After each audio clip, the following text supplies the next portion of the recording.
पार्वती पतये हर हर महादेव।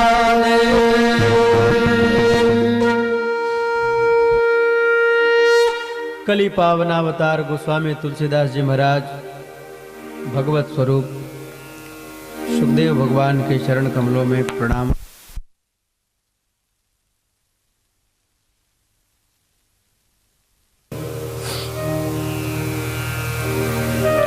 आप सब जितने भी श्रोता माताएं बहन यहाँ उपस्थित हैं या इस दूरभाष इस ध्वनि विस्तारक यंत्र के माध्यम से जहाँ से ही कथा श्रवण कर रहे हैं, सबके हृदय में विराजमान ईश्वर को प्रणाम करते हुए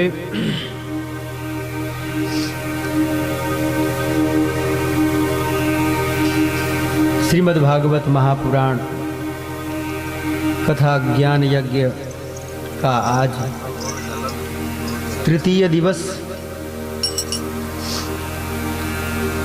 दिवस में हम सब लोग यहाँ उपस्थित हैं। कल हम लोग श्रीमद् भागवत महापुराण की कथा के माध्यम से भक्तों का चरित्र सुन रहे थे। हम लोगों ने कल कुंती जी के स्तुति को सुना, भीष्म पितामह जी के स्तुति को सुना। यद्यपि आप लोगों को याद है, फिर भी हम स्मरण दिलाने के लिए बोल दे रहे हैं कि कल इन कथाओं को आप लोगों ने सुना था।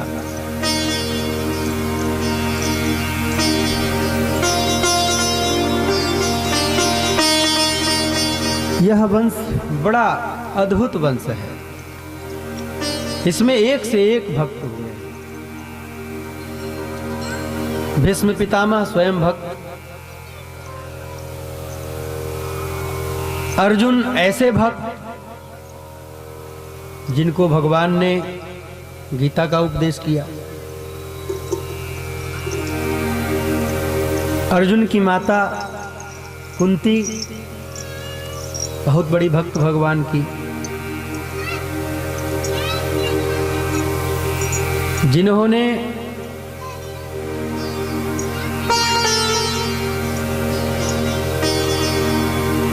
भगवान को ही मांग लिया कि प्रभु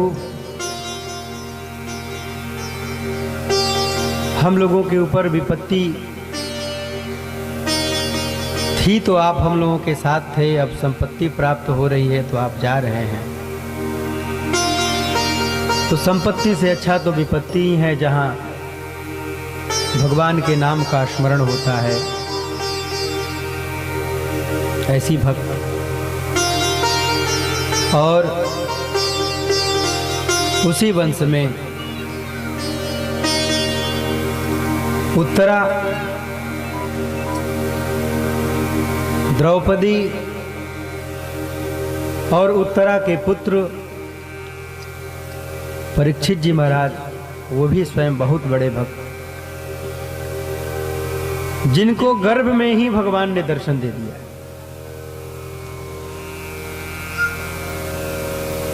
ऐसा दिव्य भक्त परीक्षित से पहले न कोई हुआ और न परीक्षित के बाद, जहां तक हमें लगता है कोई होगा।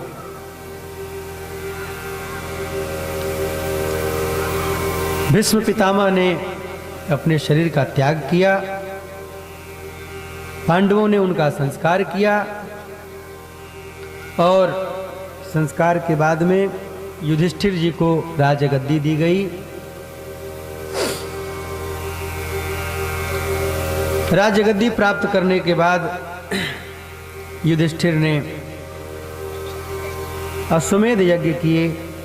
3 अश्वमेध उनके द्वारा किया गया। राज्य बहुत समृद्ध हो गया। कामम ववर्ष परजन्य, कामना के अनुसार उस राज्य में जो लोग जैसी कामना करते थे वैसी कामनाओं के अनुसार लोगों को वस्तुओं की प्राप्ति हो जाती थी। ऐसा दिव्य शासन हुआ युधिष्ठिर जी का।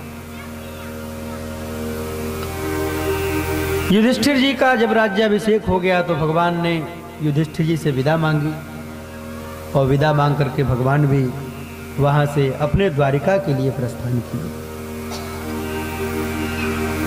भगवान जब द्वारिका के लिए प्रस्थान करने लगे तो युधिष्ठिर ने पहले ही एक दूत को भेज दिया कि दूत जाओ और पहले ही वहां सूचना दे दो कि भगवान यहां से चल चुके हैं, द्वारिका में पधारेंगे।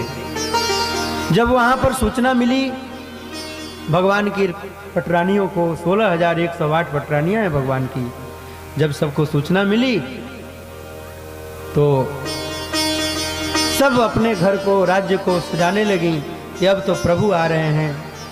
सबके मन में बड़ा हर्ष हो गया। तोरण लगाए जाने लगे, पताकाएं लगाई जाने लगी। राज्य में जगह जगह पे सुगंधित द्रव्यों का लेपन, सिंचन होने लगा। भगवान जब अनर्त देश में पहुंचे तो वहां पहुंच करके भगवान ने अपने पांचजन्य शंख को बजाया। सभी भगवान की रानियों ने समझ लिया कि अब प्रभु नगर में प्रवेश करने ही वाले हैं। आइए देखते हैं क्या करती हैं, क्या कहती हैं।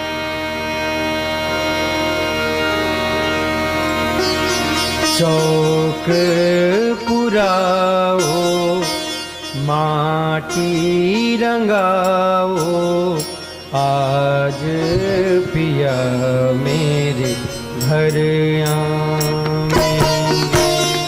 चौक पुराओ, माटी रंगाओ, आज मेरे पिया घर आएंगे।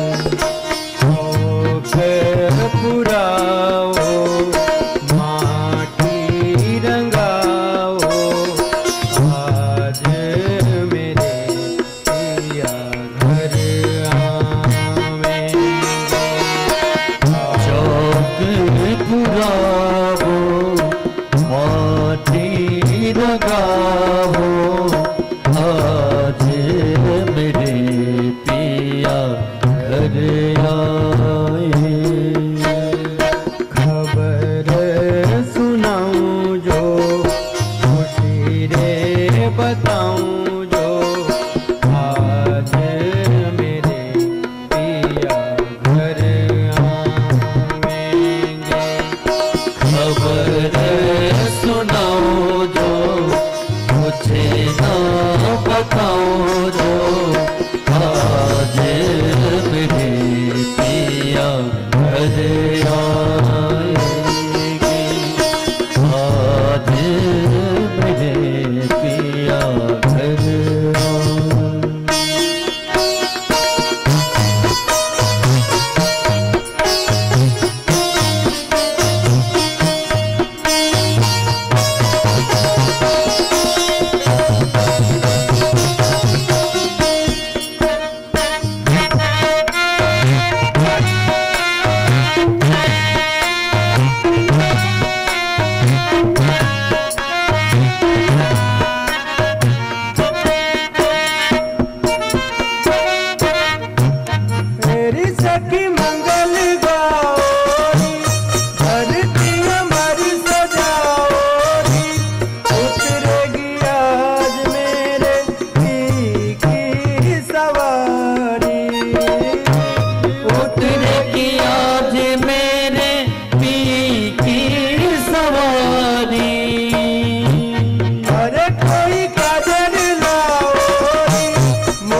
भगवान का बढ़िया स्वागत हुआ नगर में।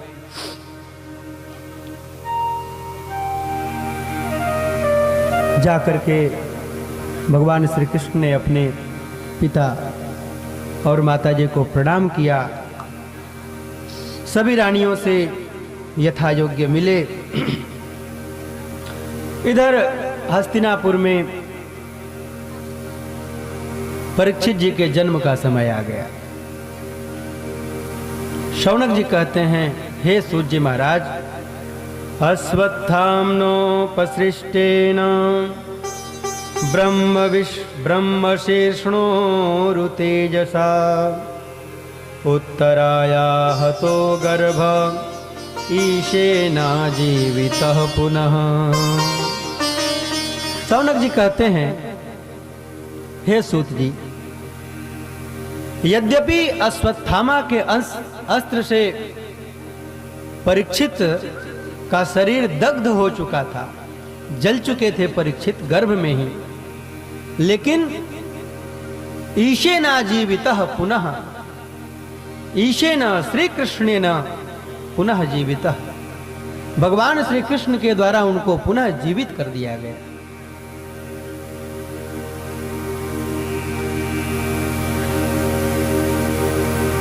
ये भगवान की कृपा नहीं तो क्या है।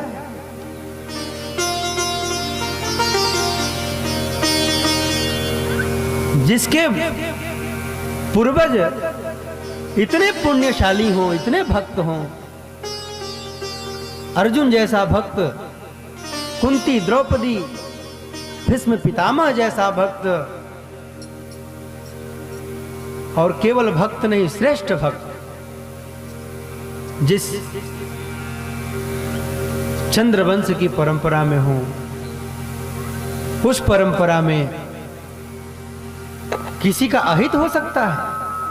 भगवान ने उनको जीवित कर दिया।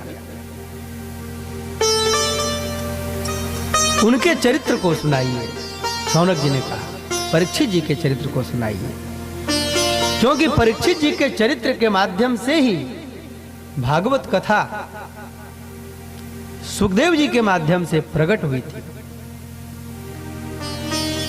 इसलिए परीक्षित जी के चरित्र को सुनाइए।